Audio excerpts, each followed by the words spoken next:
All right, y'all. Welcome back to our second show for the 2026 Elite Series Bassmaster Fantasy Fishing. This show, we're going to break down the Drain the Lake. That's right. The third game that they have, we are going to be talking about which 8 anglers that you need to select for your roster, break it down, why you need to choose them, and we're going to tell you, Justin's going to tell you who you need to stay away from. Maybe we'll have Justin give us the 3 people that you do not want on your roster on Guntersville for this tournament and why. Justin, thanks for joining us.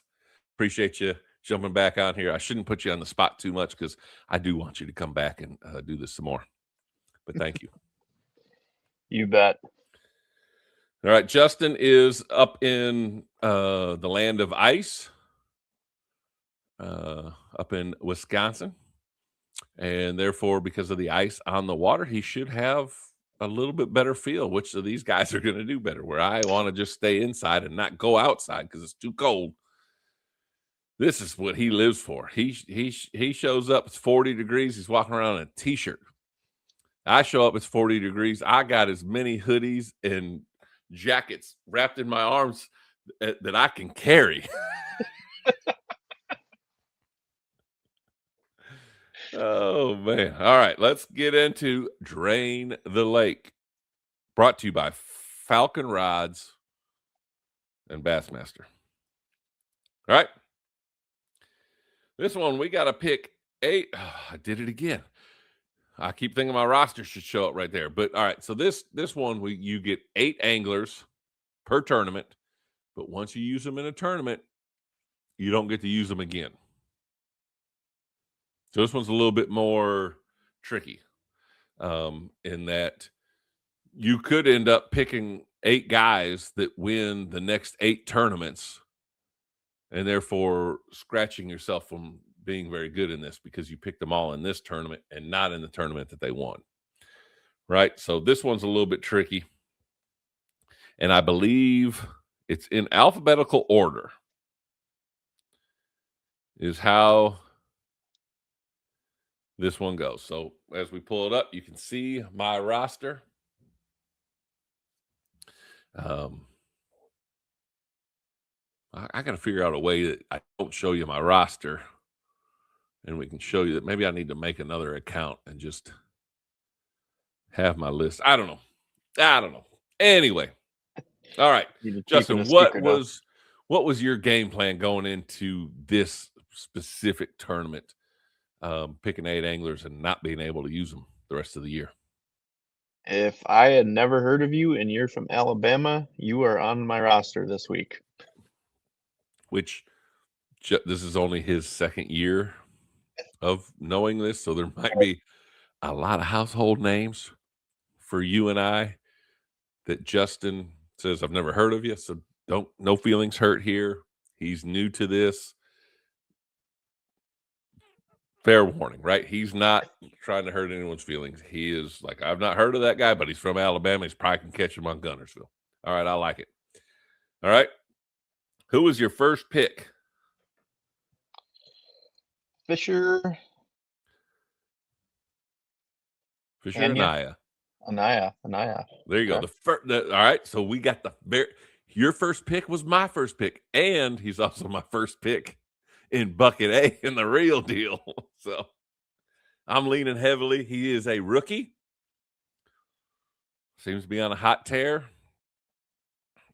And just hoping he can continue it on. I like that pick. I like it. 52%. So over half of the teams in this have him. I wonder if he's going to be one of the highest at that. Holy cow, that's a high percentage. Yeah, that's. All right, who's your next pick? I got Justin Atkins, just like you. Just following it on down the line. I like it. Another guy, 36%. He'd be good on Guntersville, right? He's younger, but older. He can do it both ways. All right. Who you got next? Scott Canterbury. All right. At right at 50%, 49.9 when we're filming this. So that's going to be probably around 50%. But definitely, I didn't pick him because I'm picking him in the next one. And that's probably where the other 50% of this fantasy is going to pick him. So he's going to be done 100% of everyone's brackets in the first 2 tournaments. So yes, I did. I looked heavy at him, and I was like, I should pick it. And I was like, nah, I need to save some guys for the next tournament. So I kept him. Where's the next one? Did I pick anyone else? Is that the only 2 I did? Yeah, Ali. Who's your third? Canterbury. Oh, okay. Round 4. Who's my third?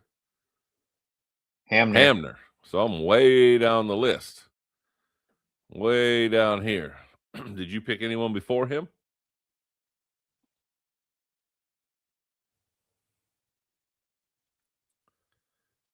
Yes. Did you go with like Will a Bob Davis. Downey? Old Bob No, Downey? Will Davis. Will Davis Jr. Ooh. I bet you I don't where's Davis? D. Oh. I bet he's got high percentage. Yeah, 30%. Yep, 30%. Yeah, he's gonna be a good one. That's a good pick right there. And then I got Hank Cherry. Okay, so that's your guy not from Alabama. The only one not from Alabama. Yep. And he's at 30% too. So you're swinging 25% or higher. That's who you're picking. Yep. I like it. And then I got Wesley Gore. There he is. Oh, he's the low man. Only 16%, dude. Oh, man, I might have to change that. Right? Look at here. Randy Howell. I picked him.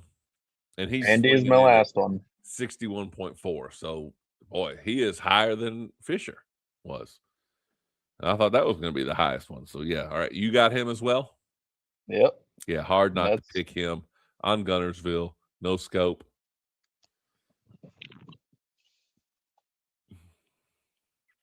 Man, did I pick Tucker Smith? I hope so.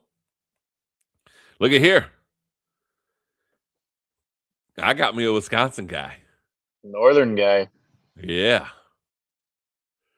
He's pretty good at bedding fish. So it was kind of like, should I hold on to him? Maybe I'll switch him out, but I most likely won't. I'm probably going to keep him there, but he has done well.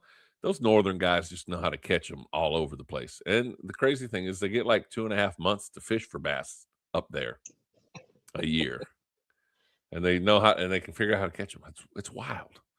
Time well spent. All right. I got Brandon Lester, which those 2 are very low percentage picks and down under 10%. Brandon Lester, I think, is just a steady Eddie hand, and he's been around a while, knows how to do the no scoping stuff. Kind of a good one. Loberg, we talked about that, but he is, I think, from California, moved over to Guntersville, is a grass guy, and at 33%, I went with him. Wes Logan would be a good choice. And then that's it. That's my 46%. Who? Jordan Lee. Jordan Lee. You didn't pick him. I did not. I got him in my bucket, but yeah, you picked him in your fantasy, but not for the win here. Nope. Interesting. So a key for this one, for the Drain the Lake, is you have to pick the winner, because they get like 300, 400 bonus points for picking the winner. And if you can pick like 2 or 3 winners, you're probably going to do really well overall in the entire thing because of those extra bonus points. It's like 4 extra anglers that you just picked up for picking a win. So the goal of this one is who is going to win on this lake. But you think he can win it in the other one, but you didn't want to waste him here. You're holding him somewhere on down the schedule. I like it. Who else is a high percentage? Logan Parks, Alabama guy, 12%. Had a wonderful live stream last year from his boat with the Starlink and everything else. His wife running it and keeping the catches and the weights and everything all on there. It was awesome. Bassmaster's not letting them live stream this year. So they have contracts with these other media groups that say we can't do that. So we're going to miss that. Okay, there's Tucker Smith. I did pick him. 27% sophomore year, has a 1 win on the Elite Series. Won the No Scope event in October there on Guntersville. And so I said, well, let's see if he can back it up.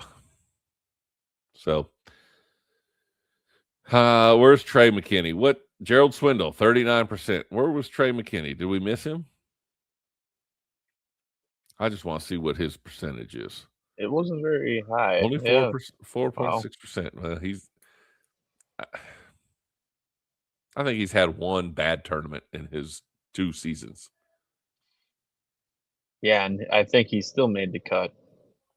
Yeah, he's just good. I don't. Hard for me not to pick him. I'll get back on that train here quickly. But there you go, folks. This fantasy fishing. How do I get to the home? Here we go. The home. You guys got to join this. You got to go over to www.bassmasterfantasy.com. You get 3 games. First one, Bassmaster Fantasy Fishing, is 5 buckets. You get 1 angler per bucket, and then you select a weight. Oh, we didn't talk about weights, did we? We got to go look at weights. We're going to go do that. Pick them. They pick 2 anglers that are going head-to-head with some kind of unique characteristic that is similar to themselves. Maybe it's 2 past classic winners head-to-head. You pick who's going to be finish higher than the other. That's it. That's an easy one. You got 50-50 chance on that one. No thinking, yep, I like that name. Click it. Boom.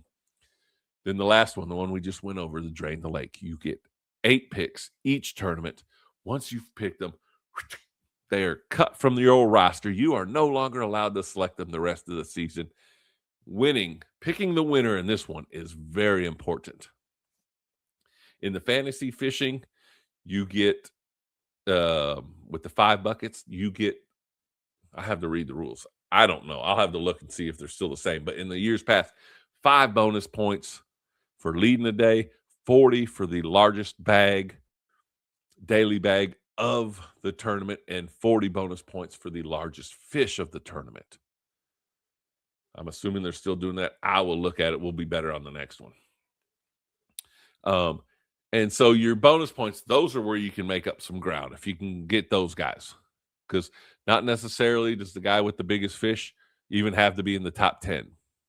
He might not make the cut, but he caught a real big one. And let's say he gets you 150 points, and then he picks up 40 bonus points. He makes a good swing for you. Makes up some ground, is what I'm saying. But in this one, in the Drain the Lake challenge, the 400 points that let me see. Let's go back here. Those 400 points or 300, whatever it is for winning, it is hard to make that back up. I mean, that is just pick the winner and you're untouchable. All right. Let's go. Let's talk about weights. What was your weight you're expecting? Well, I didn't put much thought into it. I honestly was trying to remember if these were 3-day tournaments or 4-day tournaments. 4. These are 4 days. 4-day tournaments. 5 fish per bag. Yeah, I'm gonna have to change that then. Initially, I went like 55 pounds. 55. So if you did 3 days, you're looking at 18 and some change a day. Yeah, I think it'll probably be closer like 75 probably. I don't know. I haven't looked Yeah, at the weights cold weather, in this lake, right? but it's supposed to be. It's full of big ones. Yeah. I mean, if this is 2 months later, 3 months later, it's 100 easy. I mean, you're not even thinking about it. I put 87.7, but I was like, is it going to be 100? I mean, the fish are still there. Someone is going to catch them, but it's cold. it's a like I said, better to be lucky than good, and it's just a guess. You know, I don't know. I was guessing 20. Someone should be able to get 20 pounds a day, and then maybe they get a little bit higher than that on 2 of the days. But I don't know. I don't know. We'll see. Whoever can fish slower than slow, I think. Right. Small baits, slow. Yeah, and they don't have live scope, so it's going to be interesting. I don't know. Maybe it was top water. Will that work? Can they catch them on top water right now? I know October was a huge top water deal, but is February too, when it's coming off of the coldest the lake's ever been in the history of mankind? I don't know if that's true. They're gonna be throwing 3-ounce jigs just to break through the ice. Yeah, right. Just launching them straight up in the air. Wonder if anyone. It would be kind of funny if guys at the opening takeoff have like ice augers laying on their front deck. That'd just be fun. Just one of those northern guys that actually has one. You know, Has one, yeah. has it. It's just gets out of the truck and comes walking down to get back on the boat with it in his hand. Just for some social media posts and stuff. That would be fun. I would like to see that. So, all right. Well, that's it. We are going to try to do a recap video and introduction video for each of these tournaments if we can get our schedules lined up, if Justin will come back. But man, we appreciate y'all joining us. Justin, we thank you for jumping on here and spending some time talking fishing, making it up as we go, and acting like we're the pros that really do know. Thanks for joining us. We'll see you next time on Fishing with the Bobber. See ya.